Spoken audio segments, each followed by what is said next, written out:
Саламатсыздарбы, урматтуу кыргыз халкым.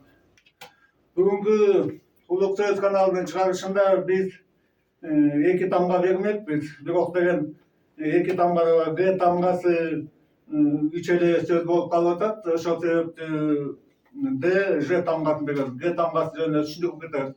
Мурдакы чыгарылышта айткандай Б, В, П, Ф тамгасы кыргызда бир эле тамга болуп эсептелгендей, мындагы Г, К тамгасы бир тамга. Биз гүл деп айта беребиз да, ошон үчүн Г тамгасынан сөздү эле жоктоп койсок болот да. Ошон үчүн баштайлы. Биринчи тамга гелепай деген сөздү алалы. Гелепай.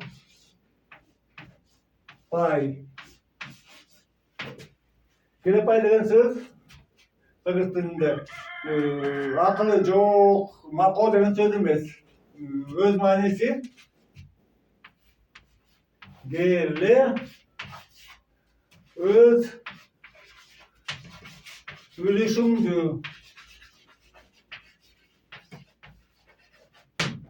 Пай деген сөз кыргыз тилинин өз маанисинде тең бөлүшүү деген сөз негизи.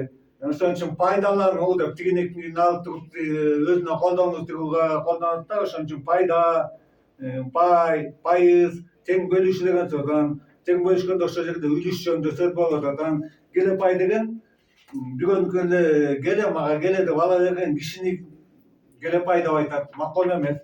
Эми гелесоо деген сөздү алып коелу. Гелесоо. Гелесоо деген сөз бул да макоо дегенде мындай эмес. Бул жерде гел эс деп турат. Гелес деген сөз эс топтоп, акылыңды, ички дүйнөңдү өстүр деген сөз. Эч кандай макоолук жөнүндө жерде сөз жок. Мына гүл деген сөздү алалы. Гүл. Гүл деген сөз гү деген сөздөн. Гү. Баягы гүл деп атпайбы кишичи. Ошол менен бир чети мааниси, бир чети ички дүйнөнүн гүсү да бул. Эми мына Г тамгасы ушуну менен бүтүп калды бизде. Буга Д тамгасына өтүп кетебиз мынакей. Дүйнө. Дүйнө. Дүйнө деген сөз алам түйүнү. Аламда жылдыздары, планета баары бир түйүлүп турат деген мааниде берилет бул. Бээр деген сөздү алалы.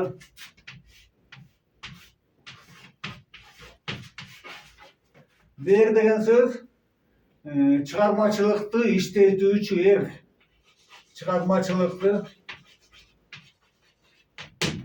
иштетүүчү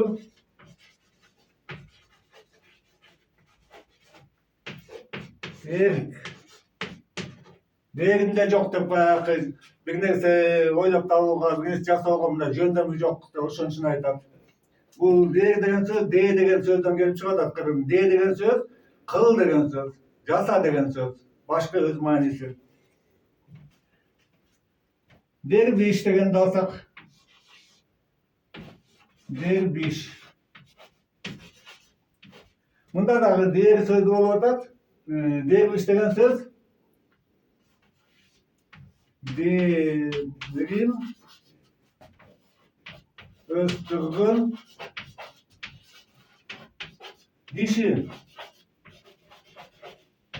Өз ички дүйнөсүн багып, өстүрүп, баягы тазалаган кишини дербиш деп айтат экен. Мусафир ага сыяктуу басып жүргөн киши эмес бул.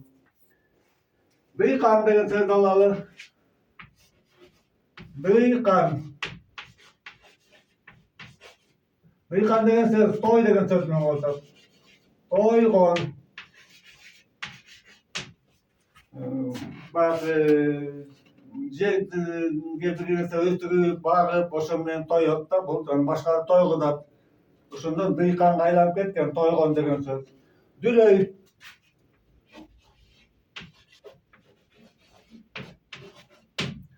Düle деген söz kulak oppagan kişiге aytılbayt kırgız tilinde. Düle деген kulağında ışkırık çıkıp düğüldöp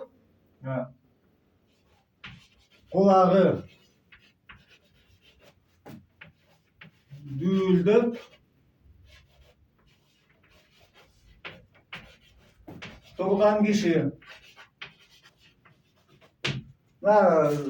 Düle деген ушундай чечиленет. Эми danışman. Danışman.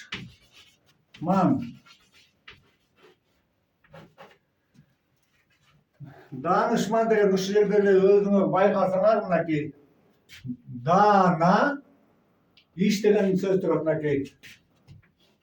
Dana iş anam yanı man деп турат. Чечмелengeni dana iş kılgan kişi, man деген kişi degenini түшүнүгөнмү мурдакы чыгарылышта? Dil.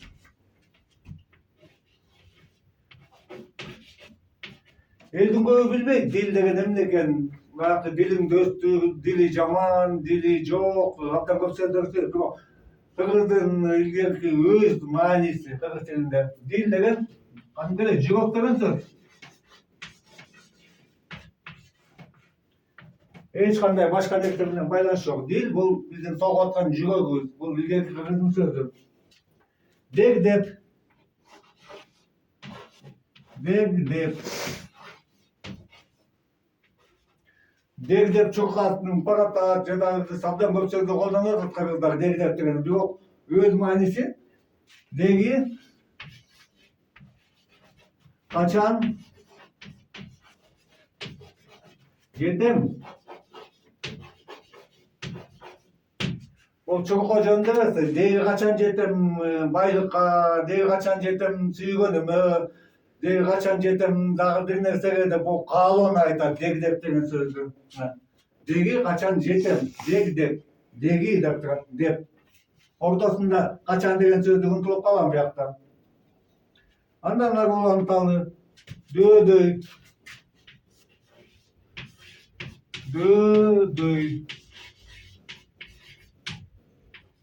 Дөдөй кайта эле макоо, келесоо менен байланыштырып атышат кыргыздар. Бирок дөдөй деген сөздүн өз мааниси өдүн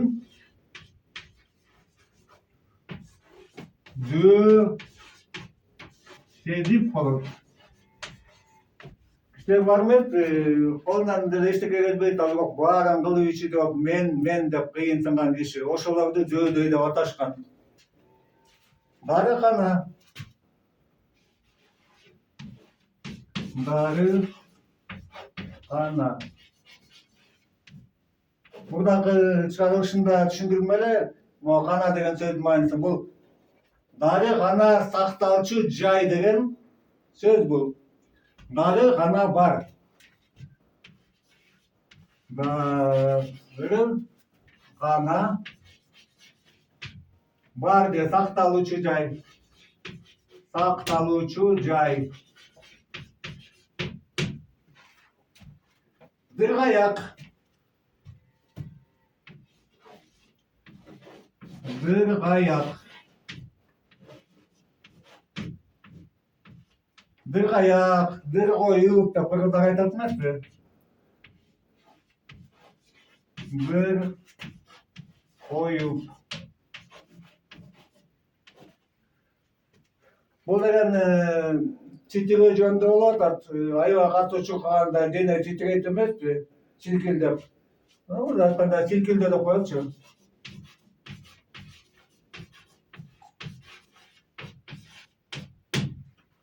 Ушундай чечмеленет бул сөз.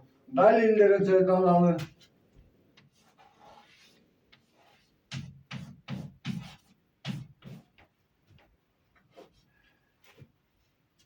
Тигини далилдеп берем, муну далилдеп берем деп айтуу туура эмес ишта себеби далил деген сөз момундай чечмелет. Сөз менен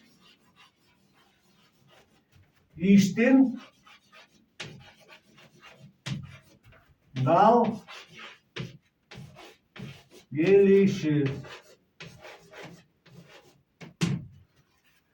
бул Д тамгасы ушундан далилет. Ошону менен Д тамгасын токтотуп туралы өтө узун болуп кетет. Эмки чыгарылыштарда да кошумча кошуп кетем. Азыр тазалайлыктагы улантабыз. Уланталы эми Ж тамгасына өтөбүз. Жакшы деген сөз.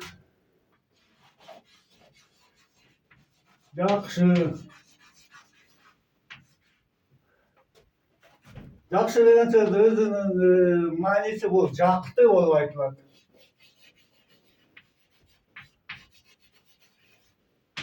Көңүлгө жакты.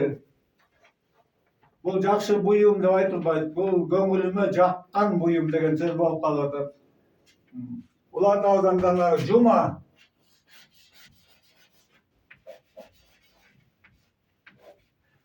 Кыргыздар айтат эмес, бир жумадан кийин келип, бир жуманын ичинде бүткөзөм деп. Анда кандай маани түшүнүп атышат? Булар бир жума деп 7 күндү айтып атышат. Жок. Жума деген сөз 5 күн. 5 күн мындай чечилет. Жумулган,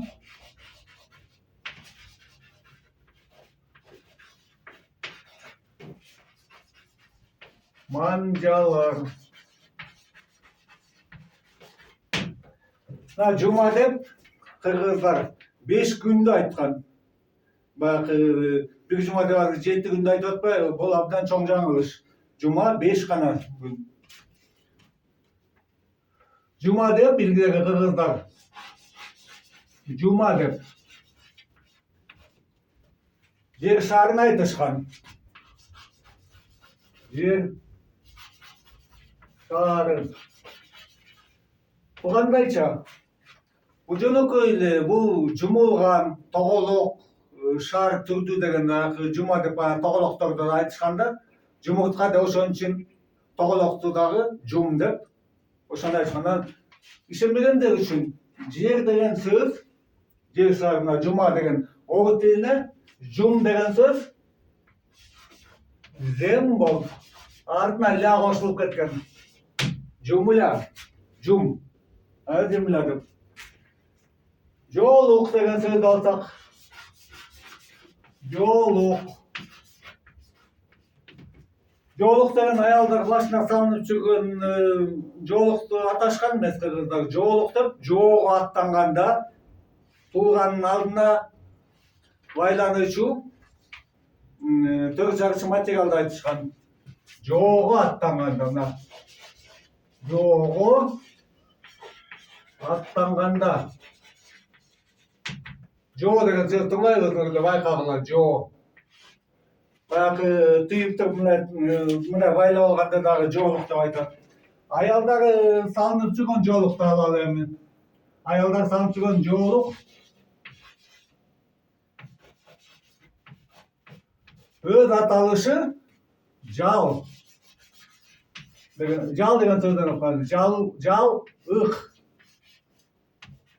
Өзүңөр байкагандырсыңар, баягы 3 шар чыгылып туруп, баягы далысына жабып алышат эмес, аялдар менен галстуктай байлап. Ошону деген жал, ых дешкен. Жалга окшоп турат тартып. Орустар ушуну жал деген сөздү шаль кылып алышты. Кыргыз орус тили абдан окшош тил. Кыргыздар аны байкабайт, ал жөнүндө да китеп жазылган. Ошондон мен үзүндүлөрдү киргизип атам силерге. Акырындап даяр болгула. Бул кыргыз тилин түшүндүрүп бүткөндөн кийин орус тилинен дагы беребиз анча мынча. Шаль. Эми жашоо деген сөздү алсак. Жашоо. Жашоо деген эмне дегенди? Жаш, көз жашпы же ушундай жаш өйдөлөгөн кишиби деп баягы эч ким түшүнбөйт маанисин. Жаш деген сөзгө көдүк болот. Жаандай жашы депчи өзү. Жашоо деген сөз өзү. Жазуу деген сөз. Жазуу. Мындай айтсак, маңдайга жазган. Маңдайга жазылган жазуу, жашоо деген сөз. Жан. Can деген söz özü айтылып атпайбы, маанisi жанып күй деп. Аалам кандай күйүп атат жанып, жылдыздар, күндөр бүтүп аалам өзгөрөт. Ошон үчүн жан деген ааламдан от алып, анан күйүп жатат деген сөз. Ааламдан от алып.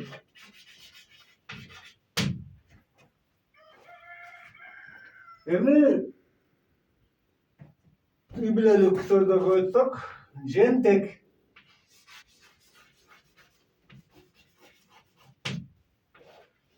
Жентек десе эле баягы барып баягы жаңы төрөлгөн баланы көрүү, анан баягы той өткөзүү, акча чачуу, бир нерсеге өткөзүп салган кыргыздар.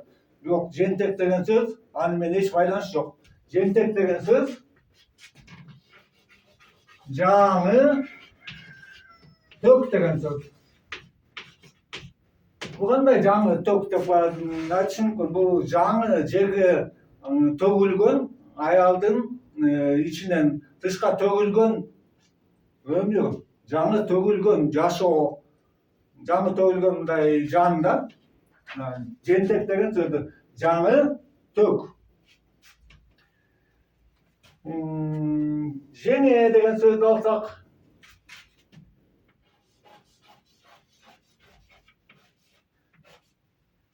жеңе эмне деген жеңе? Кимди жеңип атат? Эч ким жеңбей эле да, бул кыргыздар унутуп калган шуну. Бул деген үйгө келген жаңы эне деп түшүндүрөт. Жаңы эне. Үйдө эне бар да, өз энелерибиз мисалы анан үйдө бирөө үйлөнсө дагы бир эне келип атпайбы үйгө? Жаңы эне деп чечилет. Жеңе деген сөз. Жалбырак.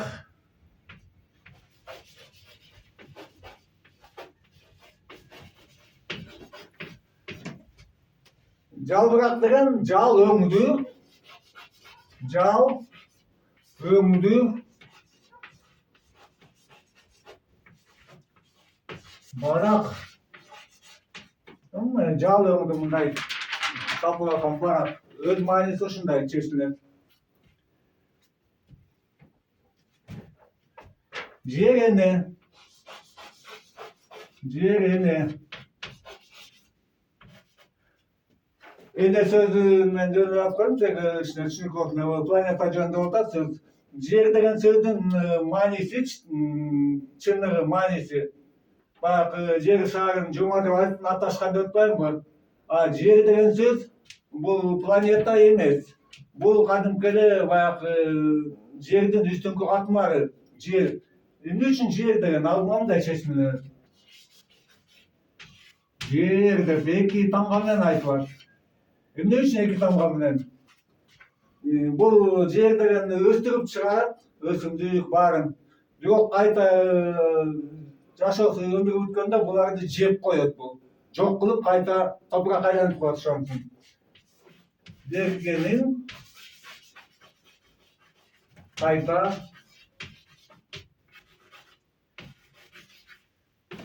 жер, мондай жазылган мурда. Кайта жер деп эки менен. Жерде деген сөз айтылат кайта үй бүлөлүк.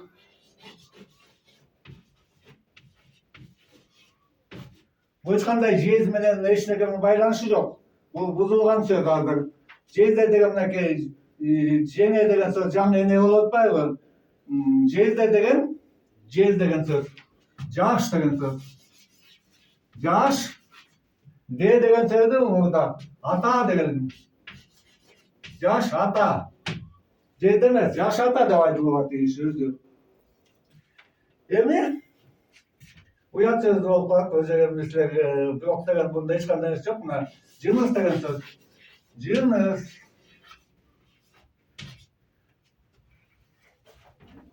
Жынысы эркек, жынысы ыкачы деп мындай айтып атпайбызбы? Бунусу туура, бирок деген мааниси эмне деген? Жыныс деген жан оозу деген сөздөн келген. Жан оозу, жан, жын, анан Can degen jınga ödüp, oğlu degen ıs degen söz ötüp ketken. Can oğlu. Uşuğa baylanıştуу degen Canbaş degen de uşun menен baylanышкан. Canbaş. Can baş. Canı jaşоо berүүчү, can berүүчү denenin başı der. Oşo denenin oşo jeri degen söz. Can baştan. Jadadı degen söz alsak. Jadadı. Jadadı degen söz işte atıp degen iştege gelbey degen айтпайт. Жылымда жат деген сөз арды, мына жат, арды, ада. Бак ы болуп калат, анын ордуна кээде. Жадады. Жатып aldı.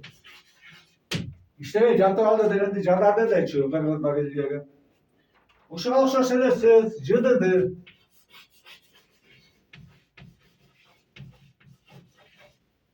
Жыдыды десе баягы ойноп атып баягы утулуп калганды жыдыды деп таптым дегенде кыргыздар жыдыды деп баягы тегиден жин күлүп түшүп калганын айтат.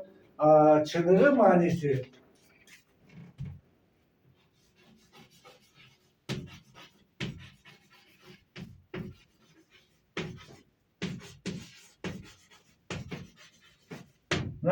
жыттанып сасып кетти деген сөз. Жыдыды. Жыт ыды. Жыттанып сасып кетти. Желдет. Желдет.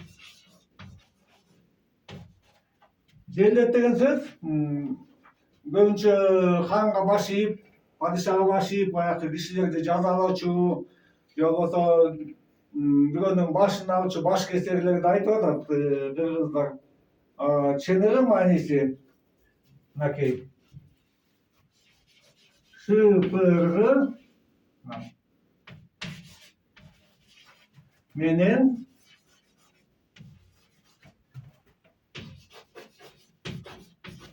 желдетүүчү деген сөз. Шыпырга алып мындай желдетип атпайбы эле, ошону желдетет. Мисалы вентиляторлорду желдет деп койсок болот. Колуна аялдар алдында веер деп атпайбы? Ошону желдет десек болот. Чыныгы мааниси желдетүүчү. Эч кандай аскери кызматы менен байланышы жок. Баш алуучулук жок мында. Бул болгону кызматкер, желдетип тургучу. Жем. Жем десек эле элдер буудай, арпа же жүгөрүнүн баягы майдаланган жүгүн же болбосо өзүн деле жем деп коет. Жок, бул да жаңылыш. Жем деп жей турган нерсе, мына же. Жей турган нерсе. Буга нан деле кире берет, un деле кире берет, алма, картошка, эмнени албайлы жей турган, бүт баары жем деп айтылат. Бул деген малга тийиши, бизге да тийишелүү. Биз деген биздин жемибиз бул. Жүгүн.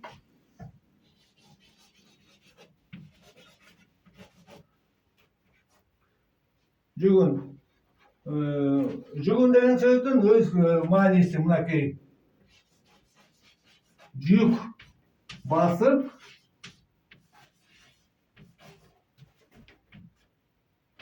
ийилтүүсү. Ийилтүүсү. Мындай киши өз эле мынтип жүгүн албайт. Үстүнө оор бир салмактуу ошондон ийилип калганды жүгүн дейт. Жаза.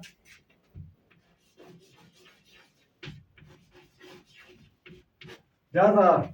Жазалады деп атпайбы? Мисалга сот чечими менен адам деген жазаланды, мынча жылга кетти, же болбосо бирөөнү сабап койсо жазаладык деп анан жаза деген сөз өз мааниси.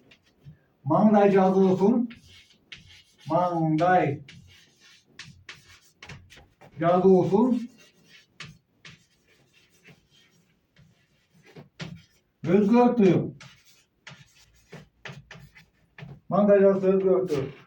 Bu degenden segmente degan sözün manasını aytpadым mı? Bayada. Adamdı şehre aylantуу депчи. Bu da ошол сыяктуу. Adamды бул сабап тиги кылып эмес, жакшы мамиле кылып, баягы акыл насаат айтып, маңдай жазуусун оңдоп түзүү. Adamды жакшылыкка айдоо. Жабдык.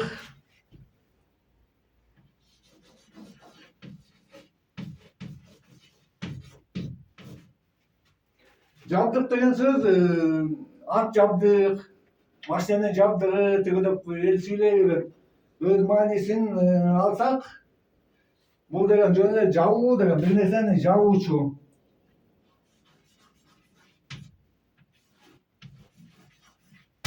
Аттын жабдыгы деп үстүнө жапкан көрпөчөнү айта алабыз мисалга.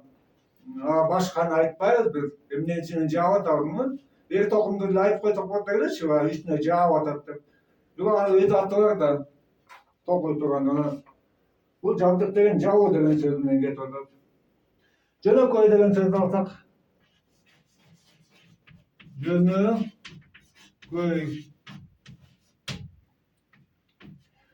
Жөнөкөй деп баягы татаал эмес, кыялы, катуу эмес мындай кишилерди айтып берет. Бирок жөнөкөй деген сөздүн мааниси жөнү көй деп атат. Жөнөкөй бул деген кишилер бар эмеспи? Ишим жылбайт, аялым кетип калды, акчам жок, кантем деп эле ыйлап аткан адам. Мына ошону жөнөкөй деп, жөнүкөй. Күйүп бышып эле жүргөн кишини айтат. Желмогуз.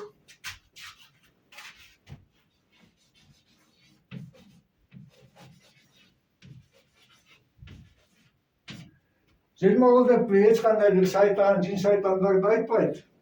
Кыргыз деп кыргыз тилинде желмогуз деген сөз мындай айтылган.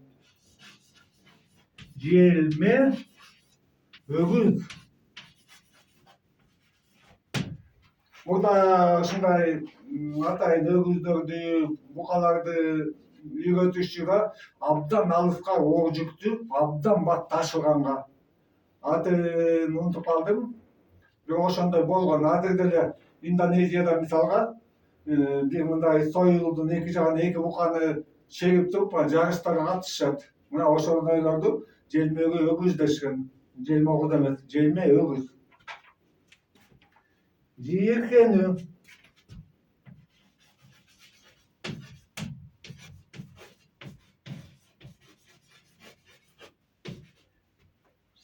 Жийиркенүү деген баягы сасык экен, мындай экен, тиги деген сөз эмес.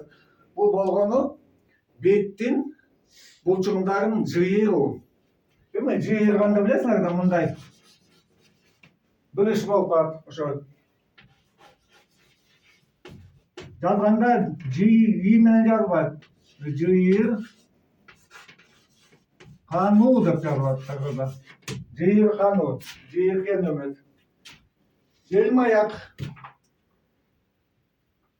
Желмаян.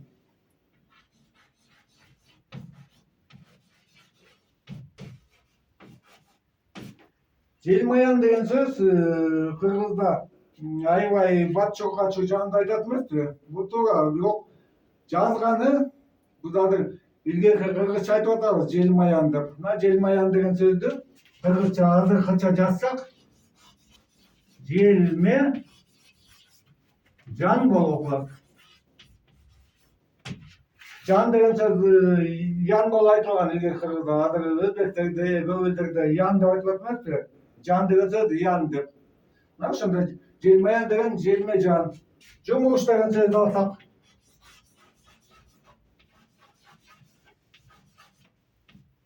Жумуш бул кечке кет менен чаап, балта менен отун чаап, же бир оор жумуштарды кылуу эмес. Бул сөздүн мааниси манжаларды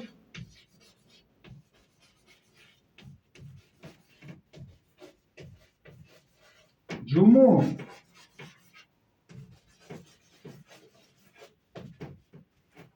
жум деп атат. Бир нерсени карма дегенде мындай, бирок бир нерселерди иштеп тигиге эч кандай өзүңүз чыгарасыздар түшүндүргөндө эмне. Эми акыркы сөз кыргызча ушу же тамгасынан берейин силерге бүгүнкү. Желке. Өзүңөргө айтып коечу, эмне үчүн желке? Бул эмне желден сактап атабы, же жел тийген үчүн айтып атабы? Жок, бул деген кыргыздын чыныгы өз тилинде жал деп айтылган бул жерде. Жылкынын жалындай, мына биздикinde жал деп атаган илгери, анан аягына биринчи К тамгасы кошулуп, Г тамгасы болуп, анан ады болсо желке деп калат. Жалга К тамгасы кошулуп кетти, А тамгасы Е тамгасына өтүп кетти. Ушул жерде эле бара айтып кетейин. Кыргызда Е деген тамга жок. Ие да Е, 3 тамга Е тамгасына өтүп кеткен. Кыргызда деген айтпаймынбы, абдан аз тамга, бирок деген абдан мааниси чоң. Кээде 3-4 тамга, 1 тамга болуп турат, анан ошо кайсынысын айтпадымбы, Б, П, Ф деген 1 тамга болуп турат. Кайсынысын киргизсе, ошого мисалга аба деп айтсак болот, аба деп айтсак болот. Анан П кошулуп кетсе, аба башка сөзгө айтып көрдүңөр, 1 тамга эле. Ошон үчүн мында деле Е тамгасын алып салыш керек да, жал. Мындай жал К деген сөздү алсак, жал өсүүчү жер деп чыныгы мааниси чыгат. Мына ушуну менен ушу 2 тамганы бүттүк. Бул китепти мен силерге толук бере албайм, бул абдан узун. Мен силерге негизи түшүнүп алсын, анча мынча даярдык болсун, кийин деген монун баары ачылат. Сөздөрдүн чыныгы мааниси, ошондо кыйналып калбасын деген эле ой. Китепти кийин чыгарабызбы, чыгарбайбызбы билбейм, азыр ага спонсор керек да бизгечи. Анан түшүндүк, ишин жүргүзөбүз, анан балким силердин ичиңерден бир спонсор чыгып калар. Мисалга, биринчи чыгарылышта айтпадымбы? Мектептерден доска сатып алайын деп барсам, аялар сатпайт экен. Анан мектепке барып ушуларды тартып алалы десек, мектептерде көрдүк, доскалар ылдый коюлган, абдан көп жаш кичинекей балдар үчүн ыңгай болбой койду такырчы. Анан ошон үчүн мына мондай доска жасайм. Таарыныч болбосун, мен абдан чоң доска жасай алган жокмун. Ушуга эптеп баткызып атам сөздөрдү. Анан китеп кылып чыгарсак, абдан көп сөз чыгат бул жерде. Тил алмашат, көп нерсе алмашат. Анан буга дагы эл даяр болуш керек. Алдын ала азыр доор алмашуу деп коет. Элдин баары, дүйнө элдери бүт баары башка жолдо көчүп атат, жаңыланып атат, өсүп атат. Биз эле артта калып калбайлы деген ой менен мына ушу улук сөз каналын ачып, кыргыздар унуткан байлыктар деген темада мынакей ушуларды берип атам. Мына ушуну менен кыргыз тилинин жаңы, кыргыз тилинин чыныгы мааниси деген темадагы экинчи сабагыбыз бүттү. Ушуну менен мен силер менен коштошом. Аман тургула, ден соолуңар жакшы болсун. Башка